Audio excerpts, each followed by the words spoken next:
The NATO bombing of Yugoslavia was the North Atlantic Treaty Organization's military operation against the Federal Republic of Yugoslavia during the Kosovo War. The airstrikes lasted from March 24, 1999 to June 10, 1999. The official NATO operation code name was Operation Allied Force. The United States called it Operation Noble Anvil, while in Yugoslavia the operation was incorrectly called Merciful Angel as a result of a misunderstanding, a mistranslation. The bombings continued until an agreement was reached that led to the withdrawal of Yugoslav armed forces from Kosovo and the establishment of United Nations Interim Administration mission in Kosovo, a UN peacekeeping mission in Kosovo. NATO claimed that the Albanian population in Kosovo were being persecuted by FRY forces, Serbian police, and Serb paramilitary forces, and that military action was needed to force the FRY to stop. NATO countries attempted to gain authorization from the United Nations Security Council for military action, but were opposed by China and Russia that indicated they would veto such a proposal. NATO launched a campaign without UN authorization, which it described as a humanitarian intervention. The FRY described the NATO campaign as an illegal war of aggression against a sovereign country that was in violation of international law because it did not have UN Security Council support. The bombing killed between 489 and 528 civilians and destroyed bridges, industrial plants, public buildings, private businesses, as well as barracks and military installations. The NATO bombing marked the second major combat operation in its history, following the 1995 NATO bombing campaign in Bosnia and Herzegovina. It was the first time that NATO had used military force without the approval of the UN Security Council. Moscow attacked it as a breach of international law and a challenge to Russia's status. Background: after its autonomy was quashed, Kosovo was faced with state-organized oppression. From the early 1990s, Albanian language radio and television were restricted and newspapers shut down. Kosovar Albanians were fired in large numbers from public enterprises and institutions, including banks, hospitals, the post office and schools. In June 1991, the University of Pristina Assembly and several faculty councils were dissolved and replaced by Serbs. Kosovar Albanian teachers were prevented from entering school premises for the new school year beginning in September 1991, forcing students to study at home. Later, Kosovar Albanians started an insurgency against Belgrade when the Kosovo Liberation Army was founded in 1996. Armed clashes between two sides broke out in early 1998. A NATO-facilitated ceasefire was signed on the 15th of October, but both sides broke it 2 months later and fighting resumed. When the killing of 45 Kosovar Albanians in the Rakak massacre was reported in January 1999, NATO decided that the conflict could only be settled by introducing a military peacekeeping force to forcibly restrain the two sides. After the Rambouillet Accords broke down on the 23rd of March with Yugoslav rejection of an external peacekeeping force, NATO prepared to install the peacekeepers by force.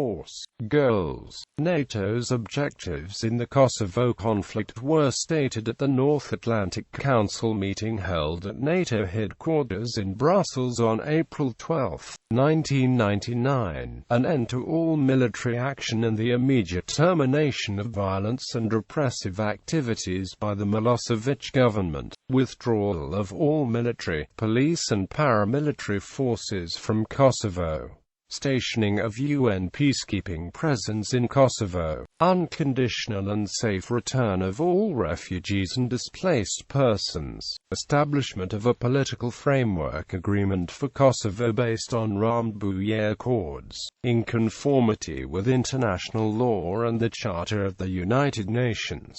Strategy. Operation Allied Force predominantly used a large-scale air campaign to destroy Yugoslav military infrastructure from high altitudes. After the third day of aerial bombing, NATO had destroyed almost all of its strategic military targets in Yugoslavia. Despite this, the Yugoslav army continued to function and to attack Kosovo Liberation Army insurgents inside Kosovo, mostly in the regions of northern and southwest Kosovo. NATO bombed strategic economic and societal targets, such as bridges, military facilities, official government facilities, and factories, using long-range cruise missiles to hit heavily defended targets, such as strategic installations in Belgrade and Pristina. The NATO air forces also targeted infrastructure, such as power plants, water processing plants and the state-owned broadcaster, causing much environmental and economic damage throughout Yugoslavia. Commentators have debated whether the capitulation of Yugoslavia in the Kosovo War of 1999 resulted solely from the use of air power, or whether other factors contributed. Due to restrictive media laws, media in Yugoslavia carried little coverage of what its forces were doing in Kosovo, or of other countries' attitudes to the humanitarian crisis, so few members of the public expected bombing, instead thinking that a diplomatic deal would be made.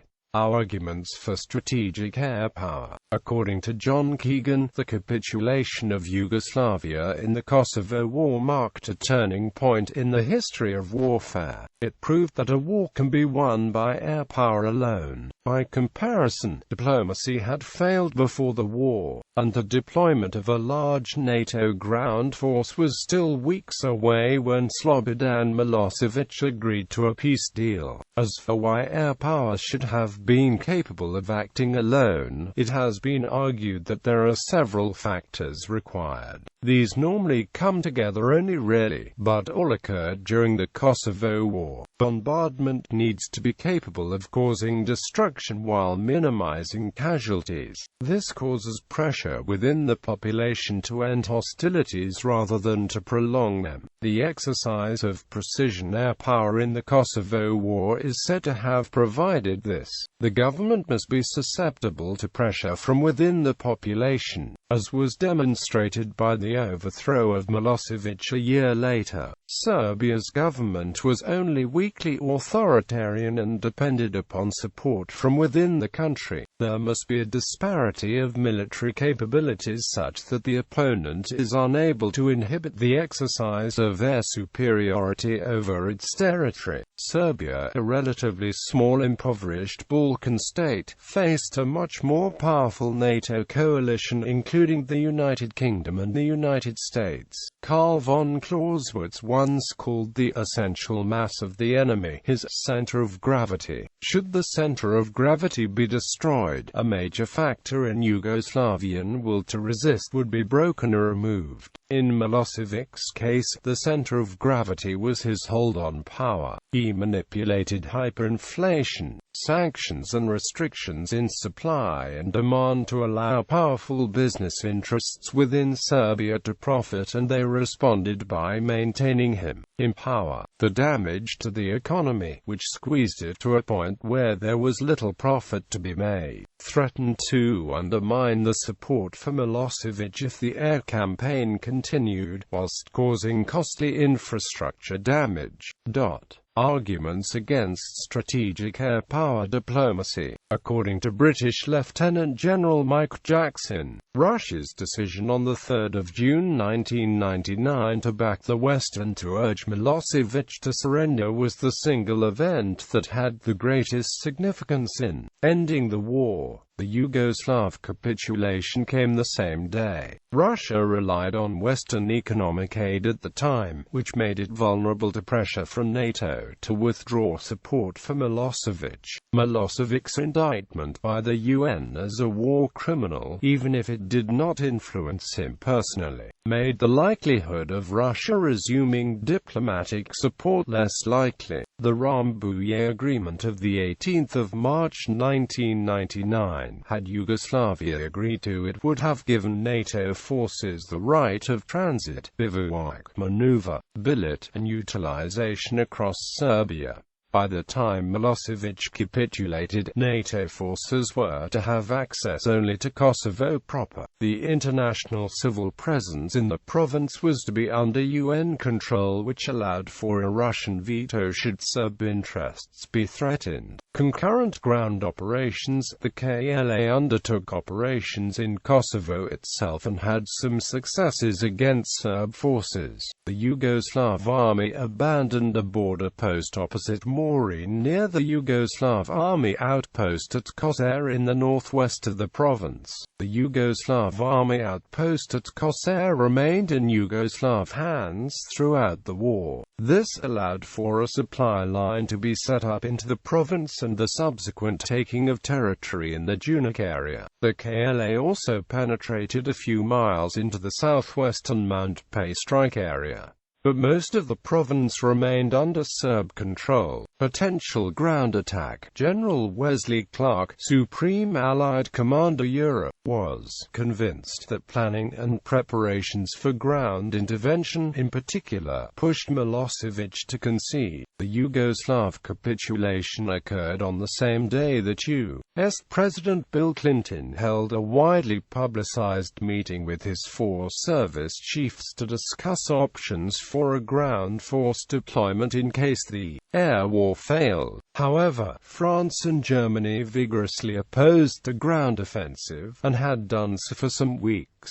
Since April 1999, French estimates suggested that an invasion would need an army of 500,000 to achieve success. This left NATO, particularly the United States, with a clear view that a land operation had no support. With this in mind, the Americans reaffirmed their faith in the air campaign. The reluctance of NATO to use ground forces cast serious doubt on the idea that Milosevic capitulated out of fear of a land invasion.